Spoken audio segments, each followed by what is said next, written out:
يعني كده. طب خليني بينضم الينا الاعلامي والكاتب الصحفي والناقد الرياضي سعيد هندي مدير تحرير الرياضيه المغربيه.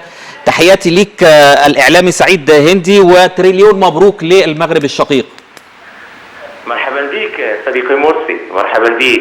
تريليون مبروك، تحياتي ليك والجمهور المغرب والاتحاد الكره المحترم في المغرب. مبروك علينا وعليكم يعني يا رب. 100 مليون مصري كانوا بيدعوا لكم النهارده. يوم تاريخي بالنسبه للمنتخب المغربي، يعني يوم تاريخي كبير جدا للامه العربيه والافريقيه يعني قاطبه. يعني الكلمات تغيب في هذه اللحظه بالنسبه للمنتخب المغربي، ولكن الحمد لله يعني لا الكوتش ولا اللاعبين يعني عرفوا كيف يتعاملوا مع المباراه.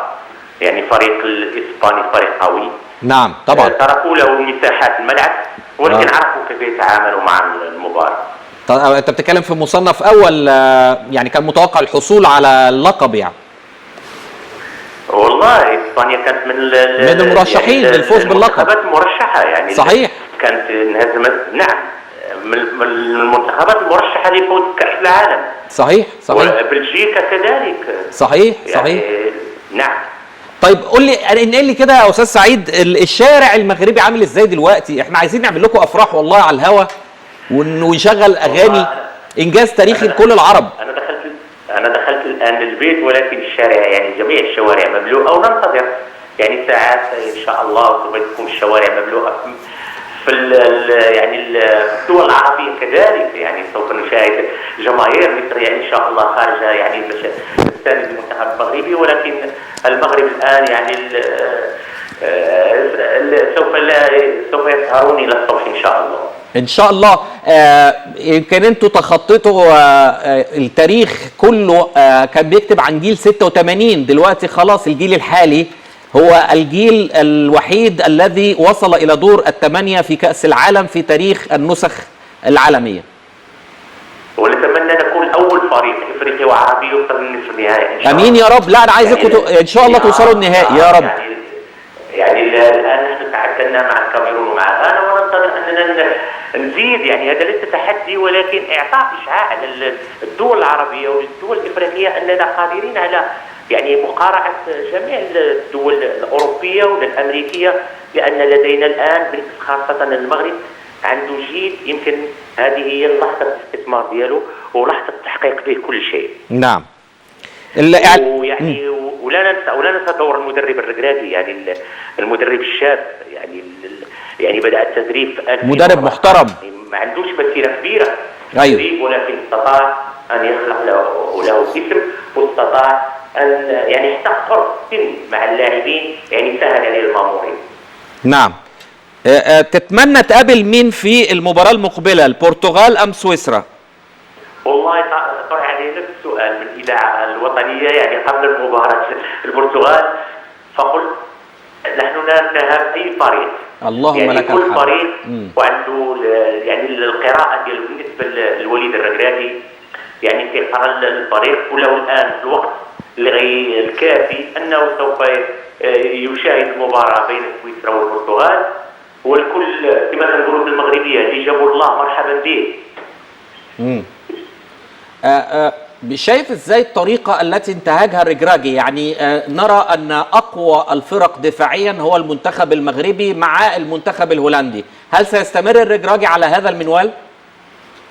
هذا حسب الفريق الذي سوف يواجهه، اما سويسرا او البرتغال، ولكن رغم هذا في بعض الاحيان اذا لاحظنا الفرص التي يخلقها، رغم انه يكون يعني تقريبا 80% او 70% دفاعيا، ولكن الفرص التي ضيعها بعض اللاعبين كانت تعطي الاكل ديالها. ولكن هو الشيء الجميل هو انك تطبق خطه وفي الاخر انك تنجح بها، هذا هو الشيء الجميل، بانك ما كتقولش لا تقول بانني يعني اخطات في هذا الشيء او اصبت في هذا الجانب، ولكن لما تطبق يعني كان حتى انا اشكر جميع اللاعبين، يعني كما قال وليد الركراكي في تصريح له للقناه الرياضيه بانني عندي اولاد شجعان والحمد لله. نعم. أسود الأطلس هيبقى عنوان بكرة، نقوله أسود الأطلس تلتهم الماتادور الإسباني، ولا ايه بالظبط؟ لانه نعم. الفوز نعم. على اسبانيا له مذاق خاص. هذا عنوان اي حلقه الان، بان التحيه حتى الفريق الاسباني، يعني باستثناء المباراه الاولى التي انتصر فيها ب7، يعني حتى المباراتين لا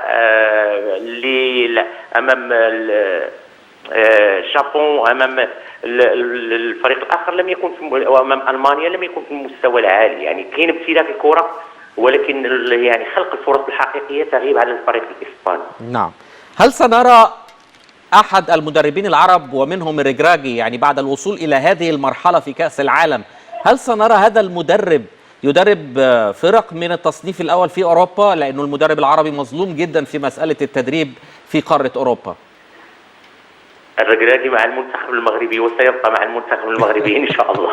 ان شاء الله باذن الله. والله انا نفسي يا استاذ سعيد الاقي مدرب واحد عربي، مش شرط مصري، يعني واحد عربي الاقيه في البيج فايف، اشوفه في، يعني دي احلام يعني.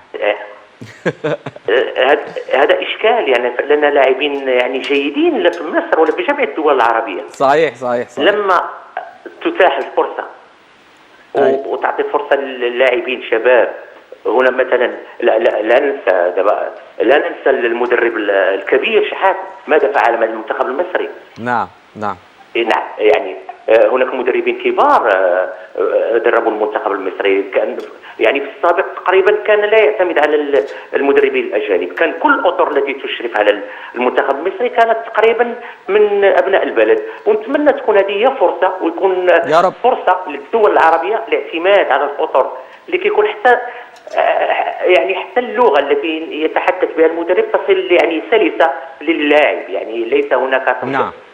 يعني فرنسي او انجليزي تحتاج الى مترجم وتحتاج الى اشياء اخرى، ويمكن في الجمله التي نطقها المدرب ان تذهب منها كلمه او كلمتان ولا تصل بالمفهوم الصحيح للاعب. نعم.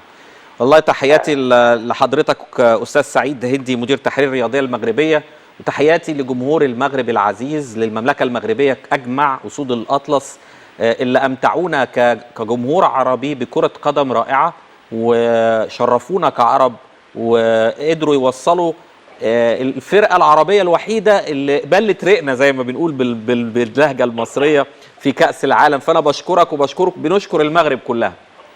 شكرا مرسي، وشكرا لضيفك، ونتمنى حظ سعيد للمنتخب المصري في مستقبل الايام يا ان شاء رب الله. يا رب امين يا رب. وتحياتي لحسن توفيق وكذلك الحاج سالم. تحياتي لحضرتك ولكل جماهير المغرب الجميله اللي بتشاهدنا من خلال منبر نايل سبورت. كابتن عماد، يعني انا بس نفسي يجيبوا لنا شويه، يعني يا جماعه انقلوا لنا من اليوتيوب كده، هاتوا الفرحه المغربيه في الشوارع يا جماعه، لايف بس لايف، عايزين حاجه لايف كده يعني بالزاف نحاول بس. خد بالك، فرحه طبعا لكل العرب، وحاجه جميله قوي طبعا، شرف لكل العرب ان المغرب تعمل الاداء دوت وتوصل لدور الثمانيه. شيء طبعا ما كانش مترتب له ولا شيء كان حد يتوقعه خالص.